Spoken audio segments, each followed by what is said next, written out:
Okay, thank you Mylari ಮಾಹಿತಿಗಾಗಿ.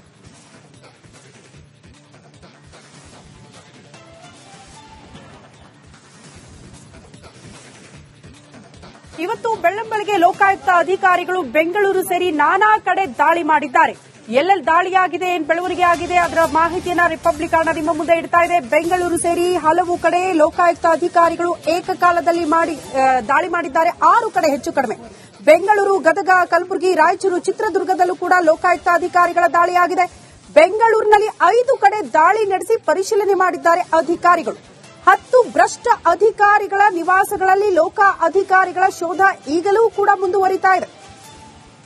ಬೆಳ್ಳಂಬೆಳಗ್ಗೆ ಭ್ರಷ್ಟ ಅಧಿಕಾರಿಗಳಿಗೆ ಚಳಿ ಬಿಡಿಸಿದ್ದಾರೆ ಲೋಕಾಯುಕ್ತ ಅಧಿಕಾರಿಗಳು. ಸರಿಸುಮಾರು 6 ಕಡೆ ಏಕಕಾಲದಲ್ಲೇ ದಾಳಿಯಾಗಿದೆ.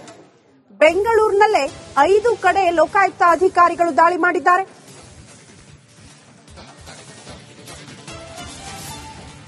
ಕಲಬುರಗಿ ಪಾಲಿಕೆ ಅಧಿಕಾರಿ ಮನೆಯಲ್ಲಿ ಚಿನ್ನದ ಖಜಾನೆ ನೋಡಿ ಲೋಕಾಯುಕ್ತ ಅಧಿಕಾರಿಗಳೇ ದಂಗಾಗ್ಬಿಟ್ಟಿದ್ದಾರಂತೆ. ರಾಮಪ್ಪ ನಿವಾಸದಲ್ಲಿ ದುಂಡಿನ ಕಂತೆ, ಚಿನ್ನಾಭರಣ ಇರೋದು ಕೂಡ ಪತ್ತೆಯಾಗಿದೆ. 3 ದೃಶ್ಯ ನೋಡ್ತಾ ಇದ್ದೀರಿ. ಲೋಕಾಯುಕ್ತ ಅಧಿಕಾರಿಗಳು ದಾಳಿ ಮಾಡಿದ ಸಂದರ್ಭದಲ್ಲಿ ಏನೆಲ್ಲ ಭ್ರಷ್ಟ ಅಧಿಕಾರಿಗಳ ನಿವಾಸದಲ್ಲಿ ಪತ್ತೆಯಾಗಿದೆ ಅಂತ.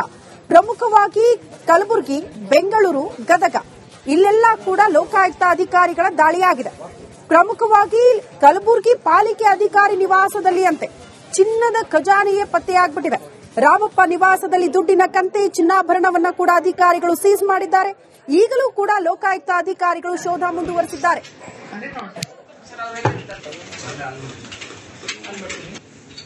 ಮೂರು ದೃಶ್ಯ. ಗದಗ್ನಲ್ಲೂ ಕೂಡ ಭ್ರಷ್ಟ ಅಧಿಕಾರಿಗಳ ಚಳಿ ಬಿಡಿಸೋ ಕೆಲಸವನ್ನ ಲೋಕಾಯುಕ್ತ ಅಧಿಕಾರಿಗಳು ಮಾಡಿದ್ದಾರೆ.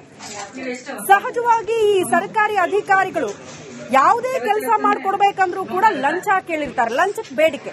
ಜನಸಾಮಾನ್ಯರಿಗೆ ಒಂದು ರೈಟ್ಸ್ ಇದೆ. ಈ ರೀತಿ ಲಂಚ ಕೇಳಿದವರ ಬಗ್ಗೆ ಲೋಕಾಯುಕ್ತಕ್ಕೆ ಹೋಗಿ ದೂರು ಕೊಡೋದಕ್ಕೆ.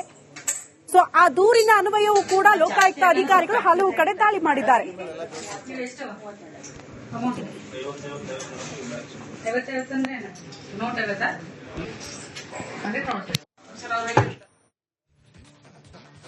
ಲೋಕಾಯುಕ್ತ ಅಧಿಕಾರಿಗಳು ರಾಜ್ಯದಾದ್ಯಂತ ಭರ್ಜರಿ ಬೇಟೆಯಾಡುವಂತಹ ಕೆಲಸವನ್ನ ಮಾಡ್ತಾ ಇದ್ದಾರೆ. ದೊಡ್ಡ ದೊಡ್ಡ ತಿಮಿಂಗಲಗಳು ಕೂಡ ಬಲೆಗೆ ಬಿದ್ದಿವೆ.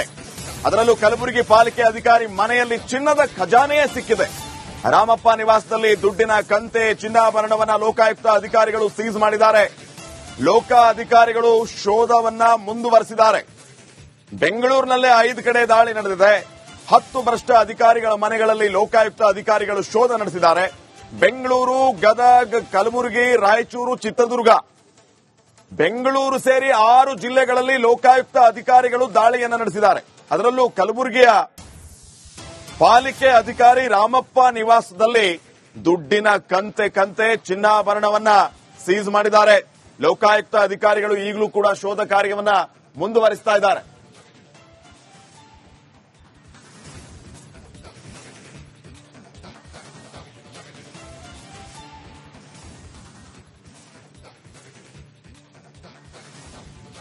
ಈ ಬಗ್ಗೆ ಇನ್ನಷ್ಟು ಮಾಹಿತಿಯನ್ನ ನೀಡೋದಕ್ಕೆ ನಮ್ಮ ಪ್ರತಿನಿಧಿಗಳು ಈಗ ನೇರ ಸಂಪರ್ಕದಲ್ಲಿ ಜಾಯಿನ್ ಆಗ್ತಾ ಇದ್ದಾರೆ. ಒಂದ್ ಕಡೆ ಧ್ರುವ, ಮತ್ತೊಂದು ಕಡೆ ಕಲಬುರಗಿಯಿಂದ ಓಂ ಪ್ರಕಾಶ್ ಮುನ್ನೂರ್ ಈಗ ನೇರ ಸಂಪರ್ಕದಲ್ಲಿ ಜಾಯಿನ್ ಆಗಿದ್ದಾರೆ. ಧ್ರುವ, ಬೆಂಗಳೂರಿನ 6 ಕಡೆ ದಾಳಿಯಾಗಿರುವಂತಹ ವಿಚಾರ ಗೊತ್ತಾಗ್ತದೆ. ಅಂದ್ರೆ ಬೆಂಗಳೂರಿನಲ್ಲಿ ಹಲವು ಕಡೆ ದಾಳಿಯಾಗಿದೆ, ರಾಜ್ಯದಾದ್ಯಂತ ದಾಳಿಯಾಗಿದೆ. ಸದ್ಯಕ್ಕೆ ಬೆಂಗಳೂರಿನಲ್ಲಿ ಲೋಕಾಯುಕ್ತ ಅಧಿಕಾರಿಗಳ ದಾಳಿಯ ವಿಚಾರಕ್ಕೆ ಸಂಬಂಧಪಟ್ಟಂಗೆ ಏನೆಲ್ಲ ಅಪ್ಡೇಟ್ಸ್ ಕೊಡ್ತೀರಿ? ಎಲ್ಲೆಲ್ಲಿ ದಾಳಿಯಾಗಿದೆ?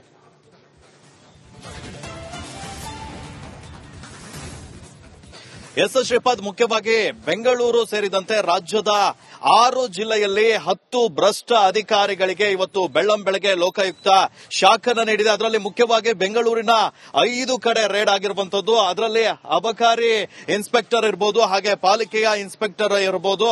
ಅದಾದ ನಂತರ ಬೆಂಗಳೂರು ಗ್ರಾಮಾಂತರದ ಡಿಎಚ್ಒ ಸುನೀಲ್ ಕುಮಾರ್ ಅವರ ಮನೆಯ ಮೇಲೆ ಕೂಡ ರೇಡ್ ಆಗಿದೆ. ಬಸವೇಶ್ವರ ನಗರದಲ್ಲಿ ಇರುವಂತಹ ಅವರ ನಿವಾಸದ ಮೇಲೆ ರೇಡ್ ಮಾಡಿದ್ದಾರೆ. ಅದರಲ್ಲಿ ದೇವನಹಳ್ಳಿಯಲ್ಲಿ ಜಿಲ್ಲಾಧಿಕಾರಿ ಕಚೇರಿಯಲ್ಲಿರುವಂತಹ ಅವರ ಒಂದು ಕಚೇರಿ ಏನಿದೆ ಅದರ ಮೇಲೆ ಕೂಡ ರೇಡ್ ಮಾಡಿ ದಾಖಲಾತಿಗಳನ್ನ ಪರಿಶೀಲನೆ ನಡೆಸ್ತಾ ಇದ್ದಾರೆ. ಮುಖ್ಯವಾಗಿ ಬೆಂಗಳೂರು ಗ್ರಾಮಾಂತರ ಜಿಲ್ಲೆಯನ್ನ ನೋಡ್ತಾ ಹೋಗೋದಾದ್ರೆ ಬೆಂಗಳೂರು ಲೋಕಾಯುಕ್ತ ಅಧಿಕಾರಿಗಳ ತಂಡ ಇವತ್ತು ಬೆಳ್ಳಂಬೆಳಗ್ಗೆ ಹೋಗಿ ಅವರ ಶಾಖನ್ನ ನೀಡಿದೆ. ಮುಖ್ಯವಾಗಿ ಮನೆ ಇರಬಹುದು, ಕಚೇರಿ ಇರಬಹುದು, ಎಲ್ಲಾ ಕಡೆ ಕೂಡ ಸದ್ಯ ಶೋಧವನ್ನ ನಡೆಸ್ತಾ ಇದ್ದಾರೆ. ಸದ್ಯ ಈಗ ಲಭ್ಯವಾಗ್ತಾ ಇರುವಂತಹ ಮಾಹಿತಿಯ ಪ್ರಕಾರ ಈಗಾಗಲೇ ಹಲವು ಅಧಿಕಾರಿಗಳ ಮನೆಯಲ್ಲಿ ಚಿನ್ನಾಭರಣ ಇರಬಹುದು, ದುಬಾರಿ ಬೆಲೆಯ ಫರ್ನಿಚರ್ ಇರಬಹುದು, ಹಾಗೆ ಐಷಾರಾಮಿ ಬಂಗಲೆಯನ್ನ ಹೊಂದಿರೋದು ಇರುವಂತದ್ದು ಕೂಡ ಪತ್ತೆಯಾಗಿದೆ. ಅವರ ಆಸ್ತಿ ಎಷ್ಟಿದೆ, ಮೂಲ ಆದಾಯ ಎಷ್ಟಿದೆ, ಅದಕ್ಕೂ ಹೆಚ್ಚುವರಿಯಾಗಿ ಎಷ್ಟು ಆಸ್ತಿಯನ್ನ ಹೊಂದಿದ್ದಾರೆ ಎನ್ನುವಂತ ಒಂದು ಮೌಲ್ಯಮಾಪನವನ್ನ ಕೂಡ ಮಾಡ್ತಾ ಇದ್ದಾರೆ.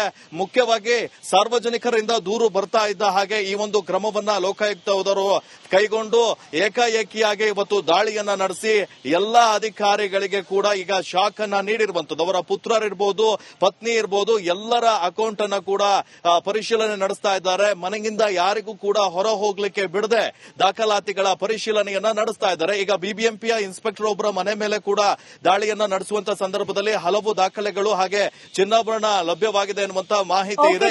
ವಾಪಸ್ ಬರ್ತೀವಿ, ಹಾಗೆ ಸಂಪರ್ಕದಲ್ಲಿರಿ. ಮತ್ತೊಂದು ಕಡೆ ಕಲಬುರಗಿಯಲ್ಲೂ ಕೂಡ ಲೋಕಾಯುಕ್ತ ಅಧಿಕಾರಿಗಳ ದಾಳಿಯಾಗಿದೆ. ಆ ಕುರಿತ ಮಾಹಿತಿ ಕೊಡೋದಕ್ಕೆ ನಮ್ಮ ಪ್ರತಿನಿಧಿ ಓಂ ಪ್ರಕಾಶ್ ಕೂಡ ನೇರ ಸಂಪರ್ಕದಲ್ಲಿದ್ದಾರೆ. ಓಂ ಪ್ರಕಾಶ್, ಏನೆಲ್ಲ ಆಗ್ತಾ ಇದೆ ಕಲಬುರಗಿಯಲ್ಲಿ?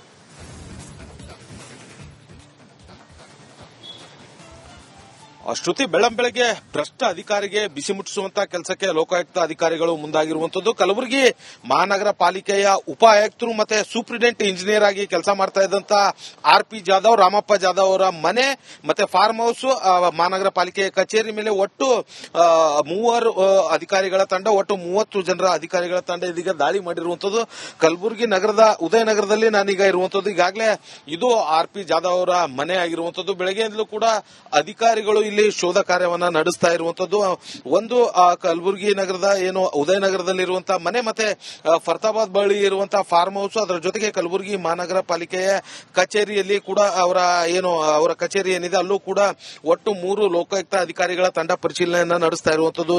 ಮನೆಯಲ್ಲಿ ಪರಿಶೀಲನೆ ಮಾಡ್ತಾ ಇರುವಂತಹ ಸಂದರ್ಭದಲ್ಲಿ ಸಾಕಷ್ಟು ಪ್ರಮಾಣದಲ್ಲಿ ಚಿನ್ನಾಭರಣ ಕೂಡ ಪತ್ತೆಯಾಗಿರುವಂತಹ ವಿಚಾರ ಈಗ ಗೊತ್ತಾಗಿರುವಂತದ್ದು. ಅಂದ್ರೆ ಸುಮಾರು 300 ಗ್ರಾಂ ನಷ್ಟು ಚಿನ್ನಾಭರಣ ಪತ್ತೆಯಾಗಿದೆ. ಸಾಕಷ್ಟು ಪ್ರಮಾಣದ ದಾಖಲೆಗಳು ಕೂಡ ವಶಕ್ಕೆ ಪಡೆದಿರುವಂತದ್ದು ಕೂಡ ಇದೀಗ ಬಯಲಿಗೆ ಬರ್ತಾ ಇರುವಂತದ್ದು. ಬಹಳ ಪ್ರಮುಖವಾಗಿ ಕಲಬುರಗಿ ಮಹಾನಗರ ಪಾಲಿಕೆಗೆ ಕಿರಿಯ ಇಂಜಿನಿಯರ್ ಆಗಿ ಸೇರ್ಕೊಂಡಂತ ಜಾಧವ್ ಅವರು ಕಳೆದ ಸಾಕಷ್ಟು ವರ್ಷಗಳಿಂದಲೂ ಕೂಡ ಮಹಾನಗರ ಪಾಲಿಕೆಯಲ್ಲೇ ಕೆಲಸ ಮಾಡ್ಕೊಂಡು ಬಂದಿರುವಂತದ್ದು. ಇವತ್ತು ಕಿರಿಯ ಇಂಜಿನಿಯರ್ ಆಗಿ ಸೇರ್ಕೊಂಡಂತ ಜಾಧವ್ ಅವರು ಅದೇ ಪಾಲಿಕೆ ಕಚೇರಿಯಲ್ಲೇ ಸೂಪರಿಂಟೆಂಡೆಂಟ್ ಇಂಜಿನಿಯರ್ ಆಗಿರುವಂತದ್ದು, ಜೊತೆಗೆ ಉಪ ಆಯುಕ್ತರಾಗಿ ಕೂಡ ಕೆಲಸ ಮಾಡ್ತಾ ಇರುವಂತದ್ದು ಕೂಡ ಬೆಳಕಿಗೆ ಬಂದಿರುವಂತದ್ದು. ಇನ್ನು ಮತ್ತೊಂದು ಕಡೆ ಈಗಾಗಲೇ 30 ಲಕ್ಷದಷ್ಟು ಸ್ಟಾಕ್ ಮಾರ್ಕೆಟ್.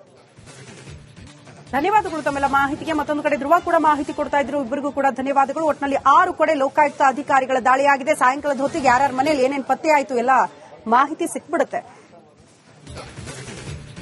ಇದೊಂದು ಬ್ರೇಕ್ ಇರುತ್ತೆ. ಬ್ರೇಕ್ ಆದ ಬಳಿಕ ಮುಂದಿನ ಭಾಗದಲ್ಲಿ ನಿರೀಕ್ಷಿಸಿ.